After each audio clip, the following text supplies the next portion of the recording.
Everybody that hears me speak, they want to go straight to recovery. Work out first. Work out first before you talk to me about recovery. How to recover, yeah. Work out first. We are always looking for, like, whenever I talk to people, people take my words and they put it in a way to where they want to feel comfortable. This guy, you know, they want to put you in a box. They want to put a title on you. No, you're putting a title on me to make yourself feel better about yourself. If you read this book of mine and you see where I came from, this person was not built. This person was not made by God. Mm-hmm. This person was built. I made this person. I made this person by diving into the insecurities that life gave me. Because now they're yours. They're yours to own. If you're not smart, call yourself dumb. It's okay, because you are. But take that not as you putting yourself down. If you're fat, call yourself fat. I used to be 300 pounds. We want to talk so soft to ourselves. We're looking for that recovery day. And that recovery day is everything in your life. Everything in your life is a recovery day. We're looking for it. It's not coming. It's not coming. Mm-hmm. Get over that recovery day. And that's the mentality I took with me. And what happened through that process was all the frivolous things of life started to float away. When you start to build yourself up and start to have the one thing that we don't have is confidence. Yep. Real, authentic confidence from hard work. Everything else goes away. You no longer look to other people for your self-esteem. For validation. That's right. You now know. I walk in a room now and I know the hours and years and decades I put into David Goggins. That's something, it's not on the wall. It's not a trophy on the wall. It's not a medal around your neck. It is actually a feeling in your heart. And people go, why don't you ever smile? I don't have to.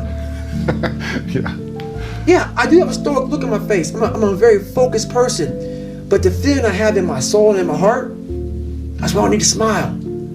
I don't need to smile. I don't need you to look at me and say, oh my God, you look happy. Because half of us aren't happy. Mm-hmm. We're giving you something that we think you want to see. I don't do that anymore. I don't care how you perceive David Goggins. Because through my journey, I figured out the one piece I was missing. I thought it was cars. I thought it was women. I thought it was money. I thought it was everything. The one piece I was missing was me having the courage to face myself. And once you do that on a daily basis, it's not about the running. People's going to be about working out. Where I got my work ethic from was the hours I had to spend learning this. There's no miles. It's not about the miles. It's that. Having a discipline every day to say, for me to learn this one math problem, it's going to take me 10 hours. Wow. And that's where and you realize through hard work, you can outwork anybody. Mm-hmm. No matter how badass they are. But that's the part people don't want to dive into. Yeah. You don't gain confidence by going to the spot that makes you feel good. It's going to be a false reality. And the second life gives you that challenge, all you want to do is go back to what made you confidence or what gave you confidence is that happy spot. No. What gives you confidence, what gave me confidence was spending years at a kitchen table trying to learn how to read and write on my own. Realizing I can't learn the way you learn. I can't, but I can learn. What gives you confidence, not being afraid, is overcoming the fear. It's not in that comfort zone. It's in the discomfort zone is where my confidence is getting built. Mm-hmm. That's where it's getting built. But people want an easier answer. Yeah. There has to be an easier way. There's not. I'm sorry. I searched for it my entire life. You have to face yourself. So many people live to be 100 years old and they die miserable, having everything because they never examined. I call it my live autopsy. You never examine this. Happiness, peace, enlightenment, it's all up here, man. It's all up here. And when I start talking like this, people go, man, no, it's the truth, man. Yeah, there is truth. It's all up here. You just gotta be willing to go and face it. And that's the hard part. Whenever hardness comes, and you don't know what it is, it may be different for you than it is for me, But you go back to your insecurities. And then when you go back to your insecurities, you then look for comfort within those insecurities. And we all look for that cookie that your mom used to give you when you were sad, when you were sick. We look for our wife or our husband. We look for comfort. It's in those moments you must retrain your mind to think differently in hell. I wasn't training them to do that. Why weren't you training them? I wasn't training myself to that because at that time, I was doing what I was told. These guys need to meet a standard. Physical standard. A physical standard. The physical standard is not what they need to meet. It's a mental standard you must meet in life. You're always a victim, even if you have everything in life, until you realize what you've achieved. I don't live on the surface of anything. Surface is what got me where I was at. It got me from 175 pounds to 300 pounds. Telling everybody I'm good. I don't give a damn. I'm good. No, they're hollow words. A lot of us speak in hollow words. I used to speak in hollow words. I don't do it anymore. Everything that comes out of my mouth has substance. It's real. And we all have these feelings in our bodies, in our minds, in our souls. I act on mine. A lot of us who are afraid of something, we allow our minds to choose the path of least resistance, so we go a different route. When I'm afraid of something, it's telling me you must conquer do this that. thing. You must do that. Most of us, we live in a box, and we don't want to go outside that box at all, ever. Outside that box is all these possibilities of life. What we do is we shackle our mind. We are a prisoner in our own mind that this is all I can do. This is all I'm good at. And we take away the possibilities of you could be this, you could be that, you could be all these things. And I never thought at 300 pounds I could be a Navy SEAL. Wow. So if my mind was shackled, me and you would never meet. There'd be no book. Right. There'd be no book. Right. There'd be nothing. So what people don't understand is that they live for themselves, not knowing that you have the power within yourself to change millions of lives by facing life, by facing yourself. And through that, I would die never knowing that I had the power to change millions of lives. And what haunts me the most, people ask me, what haunts you the most? What haunts me the most is that if I would have died at 300 pounds, let's say I was 75 years old, I got to heaven, and God has a chart like that on everybody's life. God knows all, let's say that. I don't care what you believe in, doesn't matter. I'm not judging anybody. But let's say my thing is God. You get to heaven, I'm 300 pounds, I sit down, I was a cockroach terminator my whole life, and we're sitting down just like this. You're God and I'm David. And he gives me that chart, and he says, look at this. Now I'm looking at this chart, and on the chart it has all these different things, but my name's on it. But these things aren't me. I was gonna change the world. I was gonna set records. I was gonna be a Navy SEAL. I was gonna be all these things in the military that I accomplished. You're gonna get the VFW award. You're gonna be honored here, honored there. And I'm like, God, this isn't me. Like it says David Goggins, I was an Ecolab guy. I sprayed for cockroaches, and I'm 300 pounds. It said here I'm 185. It says here I got a bachelor's and a master's. It says all these things. And God goes, no, that's who you were supposed to be. Wow. Where most people quit, I had just started. Wow. And when you take that mindset and you learn to flip that around, that's what made me powerful. And my body followed. When the mind and the body connect, and you don't give yourself a way out. The only way out for me at that time was death. Wow. I'm going to be a Navy SEAL. Or I'm going to die. Or I'm going to die trying. Yeah. No matter how far you get in life, you have to be able to go back to scratch in your mind at a moment's notice.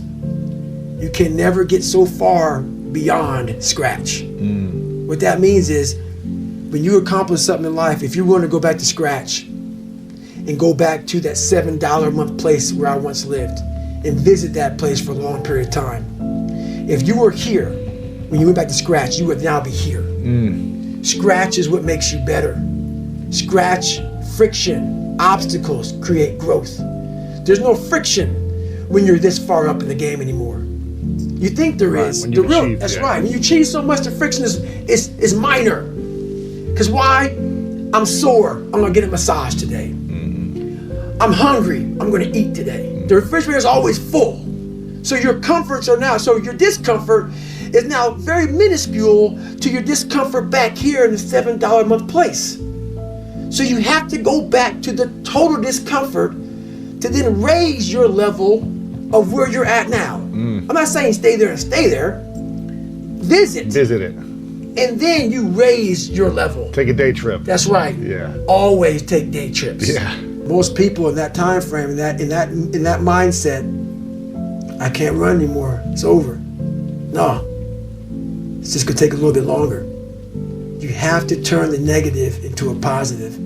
Because at the end of it all, if you can sit back and wait, if you can wait 6, 7, 8, 9, 10, 12 years, when you get to that point, when you finish, that's the feeling for 12 years. Let's say they wait 12 years to get there.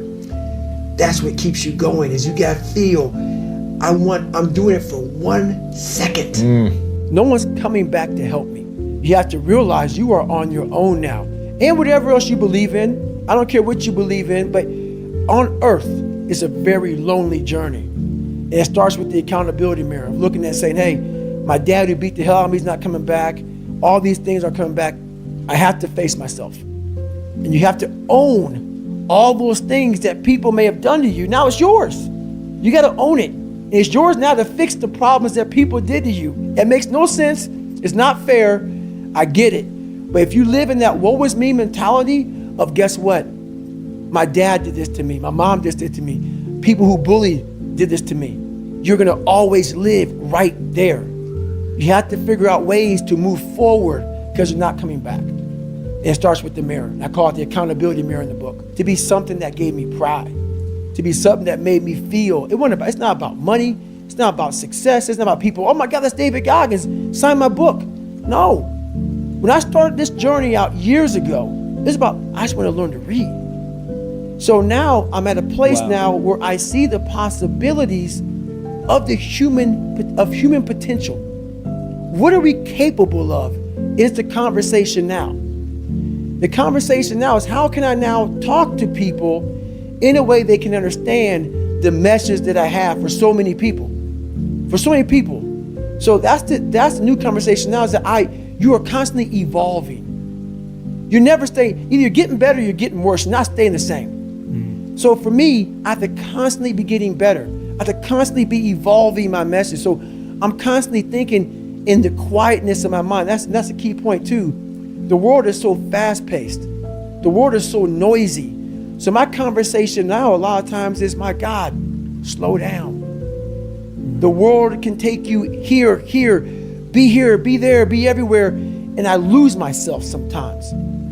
So I catch myself in the airport, I catch myself in the plane where I'm writing stuff down. Okay, remember this, remember that. And I go, hey, hang on a second, Goggins. What got you here? This isn't what got you here. Slow the down. Go back to the quiet place of that dirty mirror in that $7 a month place you used to live in. That's where you grew. So that's what I'm constantly reminding myself of. Go back to your roots. And I'm not saying go back to hell, but I'm saying don't forget where you come from. As you start to explode out of the gate when you become someone, my conversation is, do not forget your roots. Don't do everything in your life for money. Don't do everything. Yes, we need it to survive. There's a great drive and passion behind doing things for the mind and the soul. There's a great drive in that. Everybody goes, man, you talk with such passion. This is a life. This is my life. So that's what I want people to get from all this stuff, man. Like, there's something inside you. The brain is the most powerful thing. The mind is the most powerful thing that we have. It's not your phone. It's not the computer. It's not anything. It's your mind. And if you can tap into that, you can come from the daggone roots of hell and become such a great seed, a powerful seed that can grow into some great daggone garden. And people don't get that. It's all up here. The power and the magic's up here. Always do your own judging.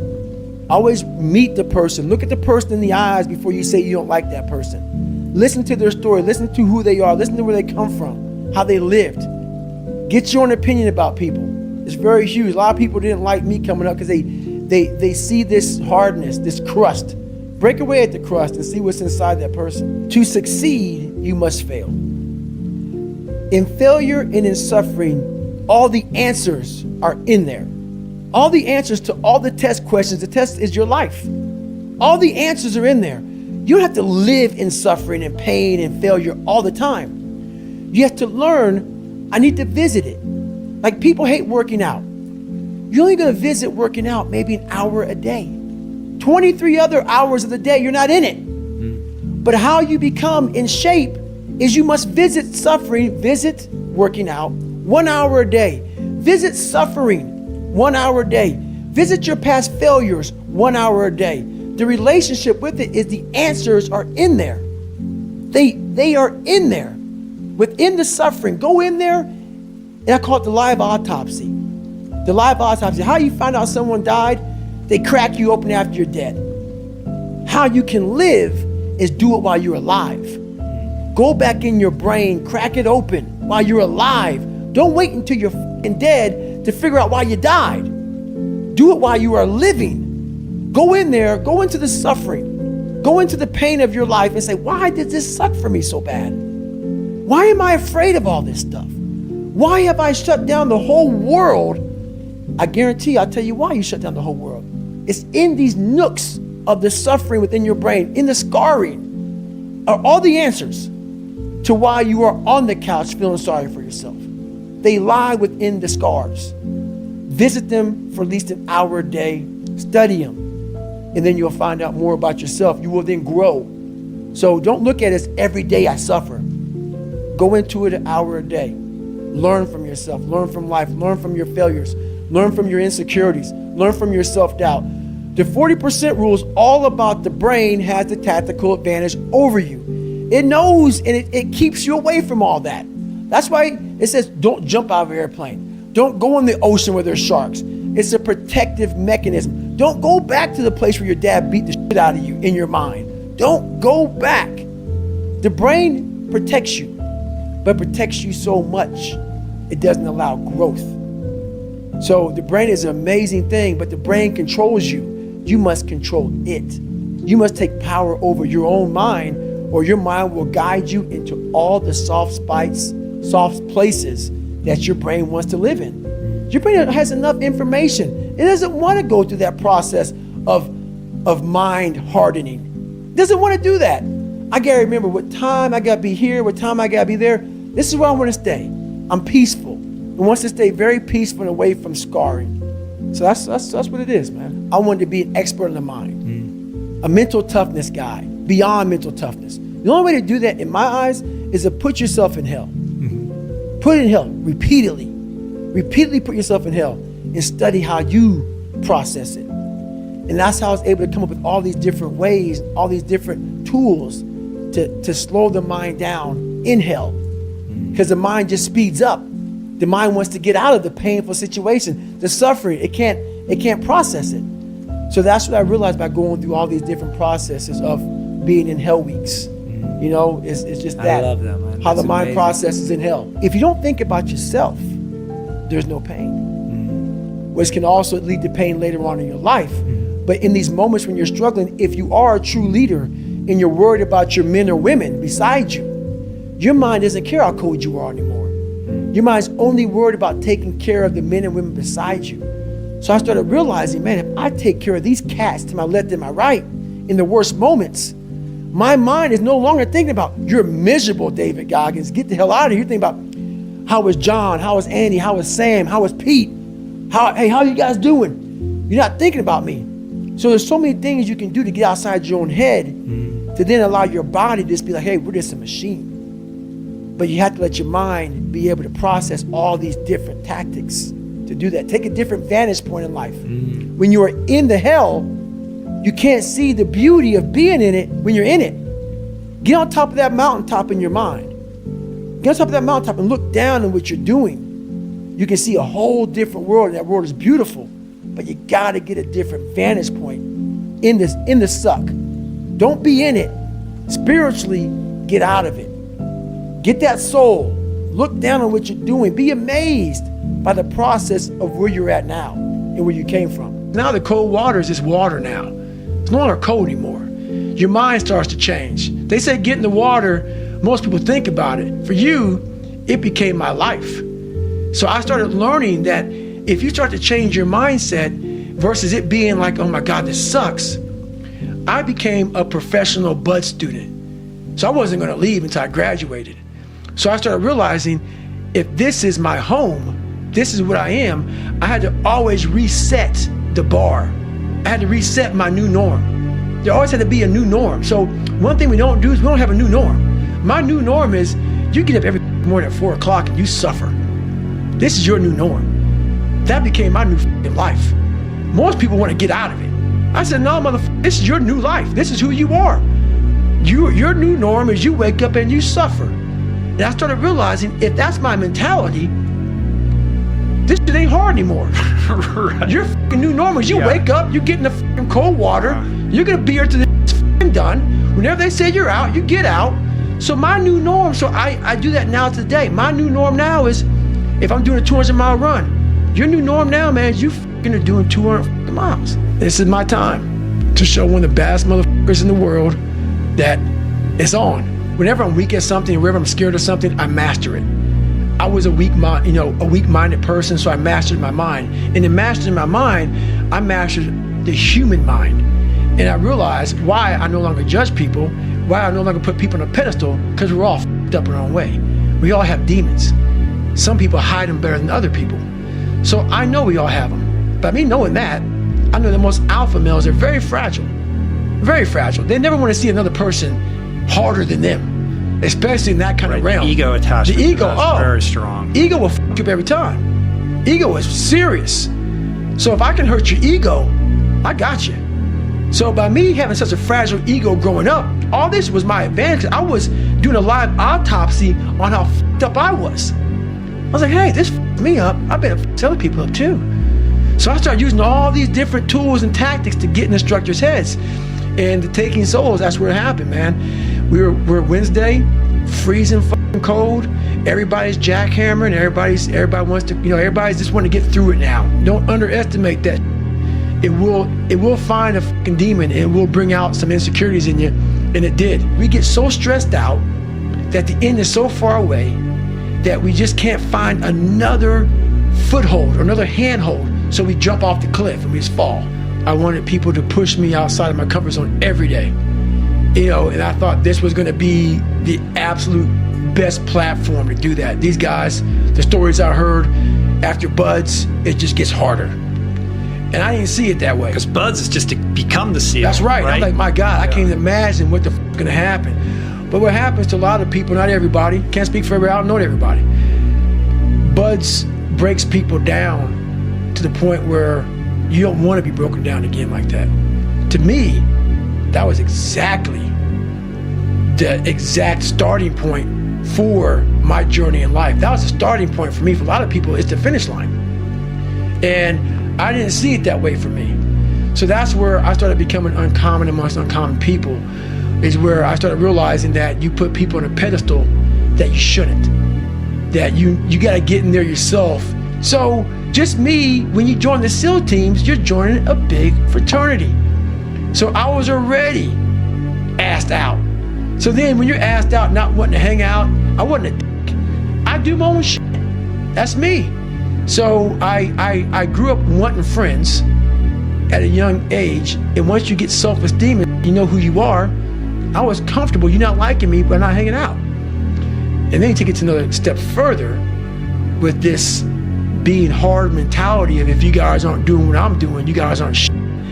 So I did a lot of things that pushed people the wrong way, that rubbed people the wrong way. And in that, being in the fraternity, it's like a big soap opera. It's like the fucking guiding light. And people start not liking you for certain reasons. People don't know who the fuck you are. Rumor mills start happening. Then I have 2 heart surgeries. People think I don't want to fucking deploy overseas. Oh, Goggins don't want to fight. He just wants to run. But I'm not going out saying I had 2 heart surgeries. I couldn't even go fight. So just a lot of things happened, and within that, It's life. I chose the only on purpose. On purpose, just to see how I would come out the other end of it. It's just me and you in this mom and pop thing that we're doing. My God, man, I'm back. I'm always in constant pursuit of my 100%. Whatever that is. If I can't run anymore, I want to see what else I can do. When you can't read and write and you're trying to hide out in classes and please don't call on me and you're fucking all scared and shit. Everywhere you go you're nervous and you're panicked and you're stuttering and you know your whole life is that shit. There's not joy in that shit. That becomes who you are no matter how much you change. You're scarred. So people are like, my God, man, you never smile, you never do this. It's my life. It's my life. So you gotta teach yourself how to read and write and also fucking smile and say, it's okay. A lot of things aren't like, man, why don't you do this? Like, I don't judge people. That's why I don't judge the people. Man, you don't smile, you look so hard like this. Read my book and don't forget where I came from. It's who you are. You have to undo that shit. And no one came down and trained me on how to be happy, how to find peace, how to do this and that. That's why I'm so glad I found it through suffering. I want you to learn that the only way you grow is how to look at yourself and say, okay, like I did. Table longer than this. What the I have to do to get somewhere? There was nothing good on there. Nothing. Yeah, I love playing basketball. I left that out. That's something I love to do. I don't care about that. That didn't make the list. Because the list that I had to live by was the very list that was to get me at this table with you. To talk to you, to the normal human beings I once was. About how you can get somewhere. And how it looks. It looks very ugly. There's no fucking passion. There's no fucking motivation. There's no, oh my God, man, no. It's every day of your life just doing. No passion. No discipline, no motivation. Yeah, all these words, I hate that so many people use these words now because it's watered. It's someone sitting in a room by themselves and they figure themselves out and say, God, this is gonna fucking suck. Where's passion when you're 300 pounds? Where's the motivation when you can't read and write? Where is it? So how did this happen? I just fucking did. I just did. It sucks to do it. It sucks to wake up every morning of your life and say, God, man, I'm not smart. So guess what I gotta do? I gotta study the same shit that I got one of the highest scores in the nation on and do it again, do it again, do it again. It's not just there. It's not just there permanently for me. There's no magic pill or a magic potion. All you can do is outwork the man that God created or woman in you. People do something they don't want to do, like add 3 hours of exercise per day or per week. Or when people who are trying to diet and lose weight resist eating something. Right. When people do anything that and this is the important part, that they don't want to do. Right. It's not about adding more work, it's about adding more work that you don't want to do. Yes. This brain area gets bigger. Yeah. Most people are missing something because they don't know who they are. There's no hacks, bro. It's you against you. You against you. And if you misunderstand that, you have a real problem. Real problem. I can understand you misunderstand me running down the street, shirt off, this, yeah, I can get it. I get it. If you misunderstand what I'm saying right now today, the problem is you. And you don't want to fix it. You wake up, right to work. Immediate, your mind is in action. No one wants to do that. No one. I don't blame them. But don't be mad. When you're laying there in your bed and you're in the hospital and you're 70, 80, 90 years old and you're thinking, man, I feel like I didn't do something. Because you did. You didn't do it. You didn't do shit. You may have lived a great life, man, but you're always gonna feel empty inside. I don't feel empty. So call me what you want. There's not one empty bone in my fucking body. Because I have figured out that really the magic potion, at least to my life, and it's very rewarding. Every day you wake up, you're gonna probably be set back for the first 4 weeks before you lose to significant weight because of the mind is gonna be with you the whole time. There's no dopamine. There's no dopamine in there at 300 pounds. You got nothing. Your hormones are shot. You have to envision something that is more powerful than you. Something has to get you out of bed. And you have to create it. It has to be false. Because you're not it. You're a fat piece of shit. And that's the reality of it. So you have to create a false reality to live in that just to get to work on yourself. That's the reality. If you lack talent, you can't sit back and say, I'll start in half an hour. I can't do that. I gotta start now. And then after I get back from starting, I gotta start again. And then when I get done with that run or that study session, if it wasn't good enough, I gotta go back again. Because repetition is what taught me everything. But I don't need money, I don't need fame, I don't need shit. So I give it all away.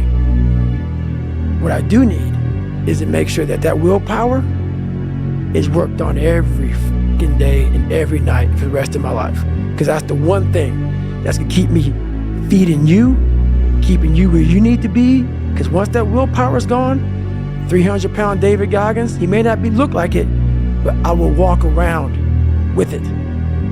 So the things that are important to you in life, you must do always, or you're nobody. And that's how I handle relationships.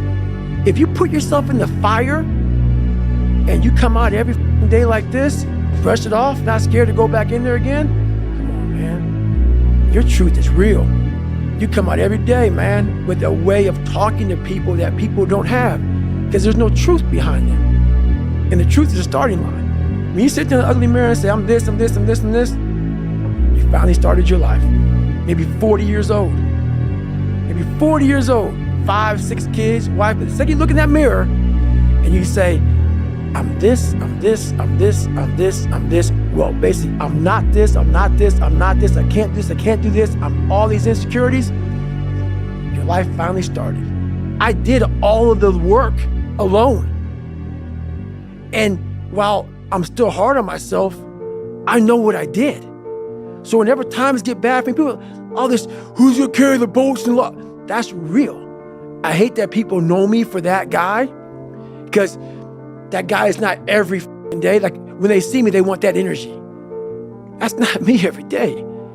I can extract it immediately when I need to, because when you train alone, and I lived alone for so many years in this misery, and you're able to get out of it by yourself, I can take myself to such a level of real passion and purpose. And like the feeling I get is something I can't even explain by myself. I don't need anyone.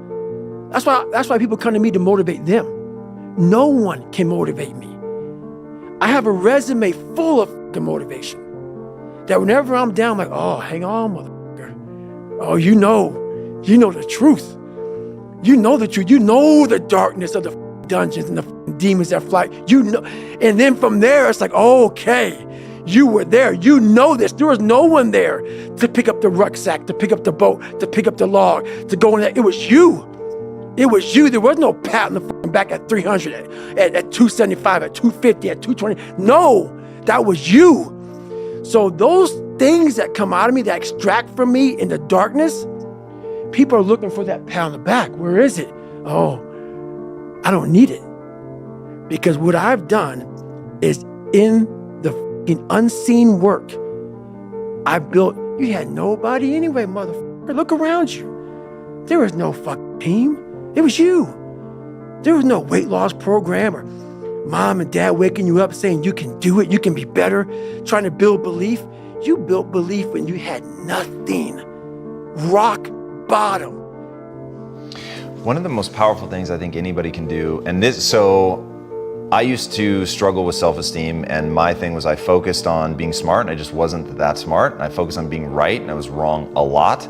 And so it created this weird thing in my life where I would constantly try to put myself around people who were less and less intelligent so that I could feel good about myself. And the bad news is it's actually a really good strategy for that. Right. Being around people that were less intelligent than me really did make me feel good. Like I felt good about myself.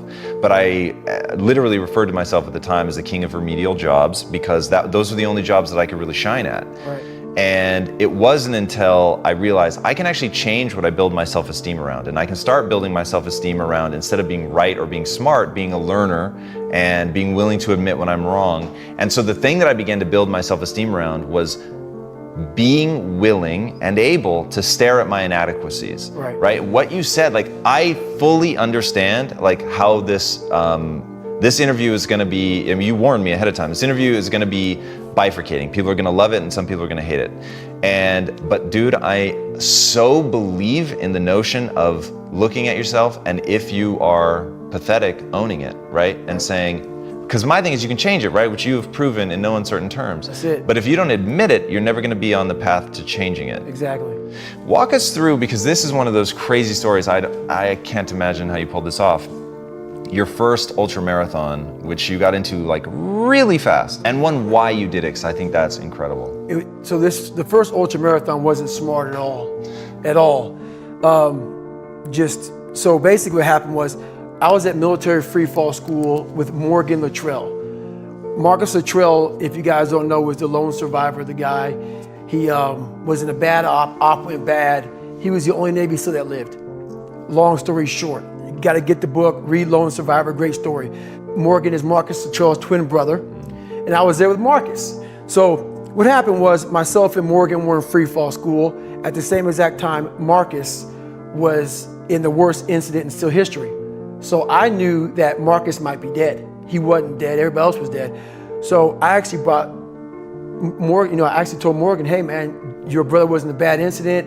I don't know if he's alive, I don't know what's going on. Long story short, Marcus is alive, and I go on to want to raise money for families. All these guys died, they all had kids. I want to raise money for the Special Operations Warrior Foundation. It's a foundation where 100% tuition goes to these kids to go to college, full tuition, whatever. So I found this great foundation. I'm gonna raise money for it. So I said, you know what? I have to Google something that's evil, something very hard. I knew nothing about ultra marathons. I hadn't even run a marathon. I knew nothing about this world. So I Googled the top 10 hardest races in the world. And what comes up is a Badwater 135. It's a 135-mile race through Death Valley in the summertime. I thought it was a stage race. I thought it was a race where you run like 20 miles, set up camp, barbecue outside, and then go run some more the next day. So I called the race director up at the race and said, hey, Chris, his name is Chris Kosman, I want to do your race.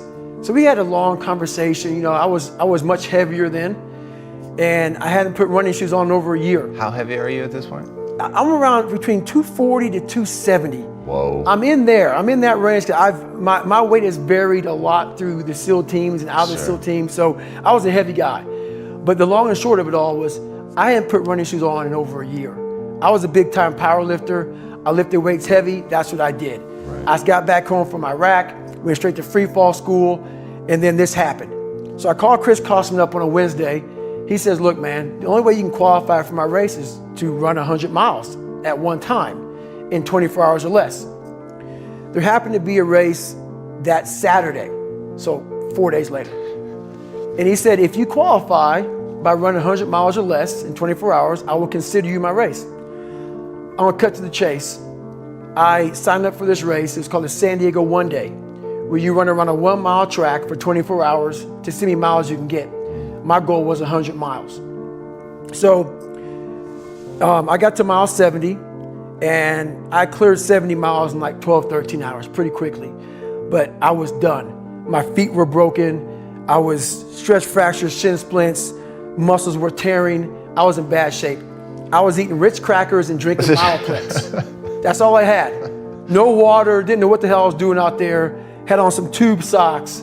It was just ridiculous. It was a clown show. So I sat down at mile 70, and at this time I was married. And I look at my wife and I was like, I'm messed up bad. So I literally start to turn white. And when a black guy turns white, you're pretty fucked up. So here I am, I'm all fucked up in this chair. I'm at mile 70, I think I got 30 miles to go. I'm jacked up. I gotta go to the bathroom, and the bathroom's like 20 feet from me, it's a porta potty. I can't get out of the fucking chair. So I'm peeing blood down my leg. Whoa. Pooping up my fucking back. And I got 30 miles to go. And I can't stand up because my blood pressure's all messed up. I've been in 3 hell weeks, Ranger School, overcome so many obstacles in my life. This last 30 miles of this race is when I realized a human being is not so human anymore. We have the ability to go in such a space if you're willing to suffer, and I mean suffer. Your brain and your body, once connected together, can do anything. Through discipline, through self-discipline, through repetition, through tons of repetition of the same thing that you don't want to do, and that's the key thing. Through repetition of things you don't want to do, you develop mental, like an armor for your mind. You start to armor your mind, because your mind's like, okay, we suffer every day. It's what we do. We do stuff that sucks every day. So then when the suck stuff comes, you're ready for it. And that's how I started coming up. I just started being very uncomfortable. Now it's like just a way of life. Hey, motherfucker, what are you doing? Nah, man, we got to go over here. We got to go over here to that rock pile over in the corner where nobody's at. That's where victory's at. We're over in that corner. If your knee hurts, it's usually not your fucking knee that's hurting. It's something else, man. Like, it could be a tight quad. It could be the right leg if it's the left leg. You got to find out the origin of where all this began. I literally put myself in a fire repeatedly like a sword. You put a sword in a fire repeatedly and repeatedly. If you keep on doing that, you're going to get a nice sword. And then you keep on beating it. You got to beat the shit out of it. And that's what I am. Yeah. I became that. I said, okay, we can't quit. We got to figure out why you are this. Why are you this man?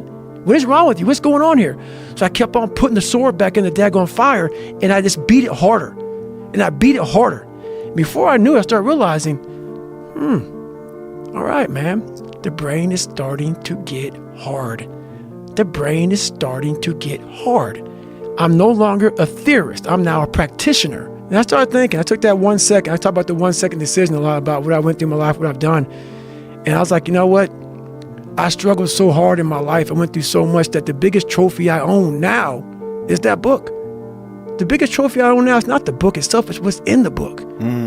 It's what, like, I don't give a fuck if that sells 1 copy. Honest to God, man. Like what I did, and that's what I hope people understand. Your life and the journey you put yourself through, there's nothing more than that. And that's all I want people to do, is realize that you have to struggle. You have to struggle. The bigger the struggle, the bigger the peace. The bigger the suffering, the more peace. You got to hang out with the people who you want to be like the most. Yeah, people will definitely drag you down. They'll drag you down. The people you hang around with will suck the fucking life out of you. Yeah. Sometimes you just got to be alone, man. Get your shit in. All the answers are inside of you. It's a very primitive way. How this book is written, it's primitive.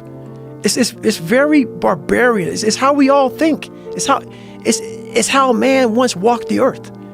And then we get all soft and all this computers and shit. And we start going away from the most powerful thing we have is our fucking brain. It's our mind. And we don't use it anymore.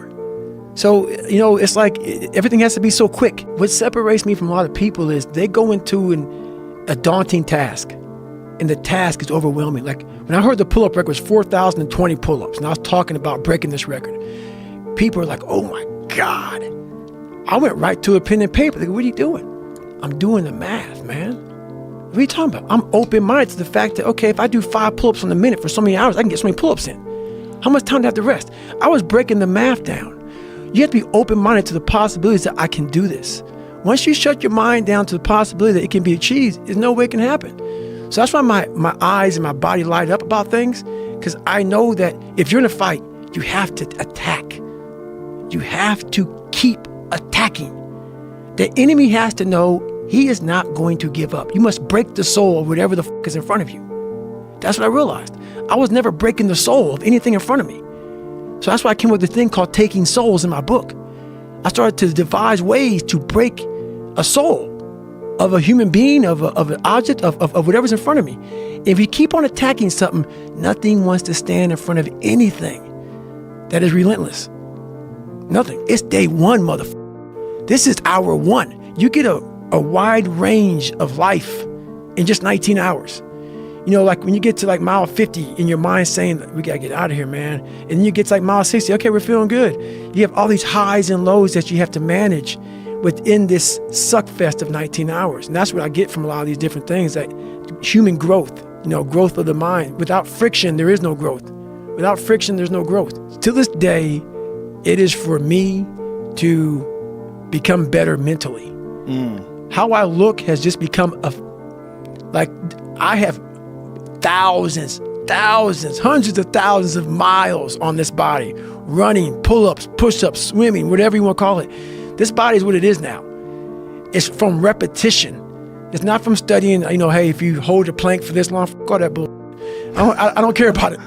I just do it for my mind. Right. I want to continue to harden, because that's the only thing I want. That's what I want. I want to have that mind ready for life. And every time I started running further and further, I go, okay, I got to the 10K. I'm on Boston Marathon time, because I knew the Boston Marathon was like 3:10:59 for my age. I'm like, hang on a second. And then I started using all this external for motivation. I'm like, okay, who the can go out here and run 100 miles, no training? And then I'm broken. Most broken I've been in my life. And now I'm running a marathon. Who could do it? So I started just feeding myself. I get to half the mile. I'm about 30 seconds off the pace. I said, hang on, man, you're Goggins. You can do this shit, man. And I started just feeding myself. You can do this. Before I knew it, man, I got to like the last 6 miles, and I was off the pace, and I just kicked it. And next thing I knew, I did like a 3:08 and change. I was like, and that was like, what the fuck? What have I been leaving on the table? Right. I've been leaving so much on the table for pain. And that's when I started going crazy about the mind. Like, what the hell am I, what is up? It opened these different doors of possibility and what is humanly possible? What are we capable of? People, I didn't even know. I was just amazed by what I was able to do by a simple fact of just reasoning and working with pain and pain management. And my mind just kept on growing from there. And it happened in Hell Week. It happened in the 100-mile race. It happened here, and started just evolving into what it is now, to where now I'm like, God, dog, man, the mind, we are leaving so much on the table. But people take me, he cusses so much, he sounds crazy. Don't listen to all that, man. Just cut out the bull. Cut the bull. Just get to the weeds of that. You are fucking yourself up by not examining your brain. You're not examining your brain. Message it. That's done. You examine your fucking brain. Start to learn the mind is powerful.